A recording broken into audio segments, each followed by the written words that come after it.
morning to you. It is Wednesday here at 6 o'clock.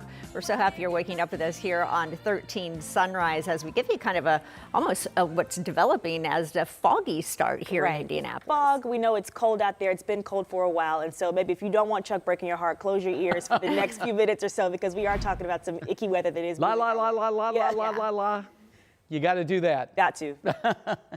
Okay, my turn. Yes, you. What and you got? we've got some flurries out there this morning, Jalea and Julia. In fact, it's very, very light. You can see as we show you 10 blocks north of the Salesforce Tower what this is like. And this is a look at radar. None of this snow is heavy. However, I really don't like this type of snow because it has a tendency to gather on surfaces and then make for some slick spots. So certainly watch out for that. If you are headed to Evansville or Louisville, it's a completely different story. Winter storm warnings there. Here, if you count what we get this morning and then tonight, maybe a coating to an inch, not much. 13 in Indy, 12 in Kokomo, and 15 in Shelbyville. Richmond's at 12, Bloomington's at 14. Yes, we do have wind chills, and yes, in some cases, they're sub-zero. It feels like 2 below at Greencastle and 1 below on the campus of Purdue and West Lafayette this morning. Now, sunrise is at 7:32 today, and when that occurs, here's what's going to occur for us. We're going to see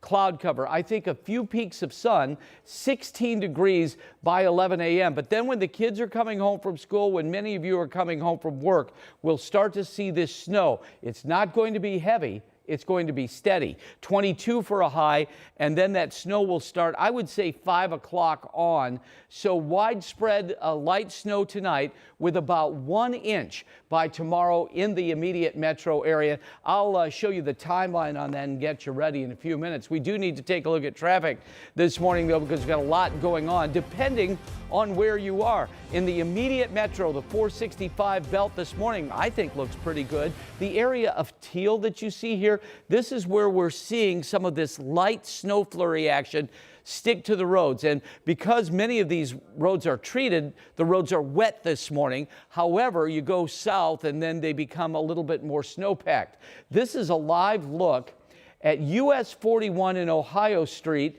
This is in Terre Haute this morning. So if you go out to Terre Haute, look at US 41. It's covered with snow, and that's the same snow that we showed you. You go about 2 hours south of that. This is out by the University of Southern Indiana on State Road 62. This is in Evansville, and the snow is really falling there where there is a winter storm warning. More on that, more on our forecast, and a return to the 50s, all coming up in our 7-day outlook. Just mayhem, a bunch of gunfire. Yeah, hard to imagine being one of these neighbors on the northeast side of Indy when this happened. That was a witness describing the heart-pounding moments after gunfire erupted yesterday afternoon on Wallace Avenue. This all happened near East 38th Street and Emerson. 4 people were shot and 1 of them died. Let's get to Matthew Fulton studio now with, I can imagine, the flood of emotions from the family of one of these survivors. Matthew, what did they tell us there? Well, Jalea, one woman told us at the scene that the shooting happened inside the home of her uncle that he was in. Now, they believe it was an attempted robbery that should have never happened. Metro police say that shooting happened yesterday afternoon along Wallace Avenue near 38th and Emerson. Police tell us that 2 of the men shot were found inside the home. The other were outside. Now, 3 were transported to the nearby hospital. At last check, one of those victims was in critical condition. Meanwhile, the other died at the scene. Now, we also spoke to one family member who wants to remain anonymous. She tells us that her uncle was one of the men who was shot. She now believes someone was trying to rob him just before those shots rang out. Because they came to take him out, you know. Wow. So, you know, all I can do is pray for their family, you know. Wow. I just pray for them, you know. Yeah. And their mother should have taught them better, you know. They don't have no family values, no structure, no type of means for life, you know. And that woman you just heard from tells 13 News that her uncle is now recovering at the hospital. We're also expecting to learn the name of the man who was killed. Meanwhile, Metro Police also say they found a large amount of drugs at the scene. They also tell us at least 1 suspect ran away, so we do expect another update from investigators later this morning. So as soon as we hear that, we'll pass it along to you. Meanwhile, coming up at 6:30, you'll hear from one of the women who lives nearby who was in her home when gunshots rang through it. Wow, that is just incredible. Yeah, we saw the bullet holes there and sightings. That had to have been one scary morning. Thank you. Yep. 6:05 is your time. This morning, the 18-year-old Mooresville High School student charged with planning a mass shooting will stay in jail for now. This is video as deputies were escorting Trinity Shockley outside of the Morgan County Courthouse. So Shockley was back in court for a bond hearing yesterday. Right now, the judge is still deciding what Shockley's bond should be. Prosecutors asked for a $500,000 surety bond plus a $250,000 cash bond. The defense, on the other hand, is asking for a standard bond as low as $2,000 cash. Right now, Shockley is facing several charges, including conspiracy to commit murder. Prosecutors presented evidence that Shockley made references on social media to the mass shooting at Stoneman Douglas High School on Valentine's Day 2018. And then if she is able to post bond, we ask for additional conditions regarding having her on home detention with GPS monitoring and mental health treatment. Shockley's public defender says the evidence is all words right now and that no weapon was actually found on Shockley. Well, Judge Francis Skull is denying a motion by Richard Allen's defense team to re-examine his conviction in the Delphi murders case. So in a filing last month, the defense detailed 4 alleged errors that they said were important enough to overturn Allen's guilty verdict. In December, he was sentenced to 130 years in prison for the murders of Libby German and Abby Williams. The 2 girls were found dead near their Monon High Bridge Trail now more than 8 years ago. And we, of course, have been following the Delphi murders every step of the way. And Friday night, NBC Dateline is taking a closer look at this disturbing case. You'll hear from many of the people who until now could not speak publicly about the investigation. So again, Friday night is when this 2-hour Dateline special on the Delphi murders airs. It's from 9 to 11 right here on WTHR. Well, coming up here on 6:07 this morning, right now, Metro Police are searching for the driver of a car involved in a deadly hit and run in downtown Indy. This happened just before 8 yesterday morning at Michigan and Illinois streets. Police say a driver killed the woman as she crossed the street and then left the scene. Co-workers say that she was an employee at a nearby office building just heading into work at the time. Investigators tell us several people did see the crash happen. If you have any information, you are asked to call IMPD or Crime Stoppers. This is the 3rd person killed by a car just walking in downtown Indy.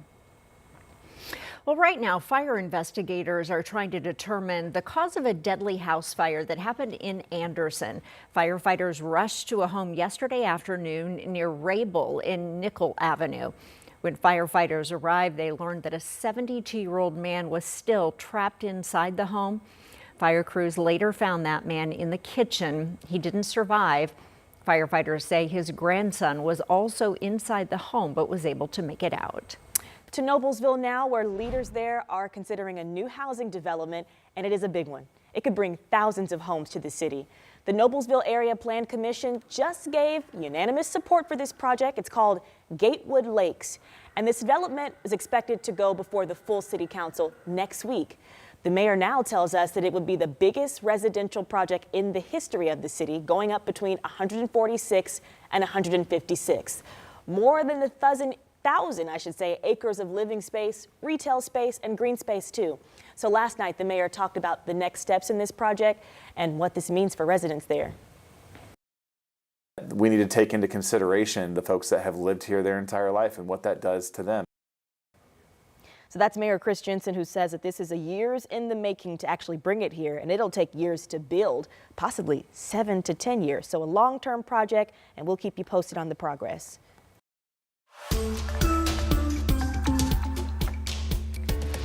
So this morning, community leaders are pushing for lawmakers to rethink some legislation that would actually move money away from IPS. The African American Coalition of Indianapolis hosted an event at the State House saying that legislation being considered right now by lawmakers could have, quote, devastating consequences on public education, especially on Black students. The proposed legislation would take away property tax money from IPS moving forward and split it with charter schools. Are the changes being proposed providing a solution and a gateway for all students to merit excellence and innovation, Are they disrupting an already fragile ecosystem that needs more support and collaboration than ever before? At the end of the day, my single biggest concern is that we, those schools, those charter schools, that again, in some instances, are literally have more kids in it than the district schools, are receiving no local property tax dollars. I don't know the justification or the explanation for that. There's been a lot of talk about this at the State House over the last several weeks, and some community members here question how this proposal could benefit students. Well, this morning, the Indiana National Guard is under new leadership. Brigadier General Larry Munich is now the commander in charge. Members held a ceremony yesterday morning at the Indiana War Memorial. Munich takes over for the Major General Ardale Lyles. He'll lead more than 12,000 Hoosier soldiers and airmen. He served for more than 32 years as an enlisted soldier and commissioned officer. Good morning, Chuck. Good morning, Julia. It is 6:11, and folks, we have slick roads, and now we have a new crash. This is 465 westbound, just west of Emerson. We've got big backups. We're tracking snow not only this morning, but later on this evening, and your forecast is coming up. This morning, President Trump announcing a new round of tariffs that are in the works. Now businesses are preparing for a hit on supply chains and costs to you. That's at 6:45. Plus, you may have seen this video being shared across social media showing the moments before that Toronto plane crash landed. At 6:15, what the video reveals when the plane actually touched the tarmac.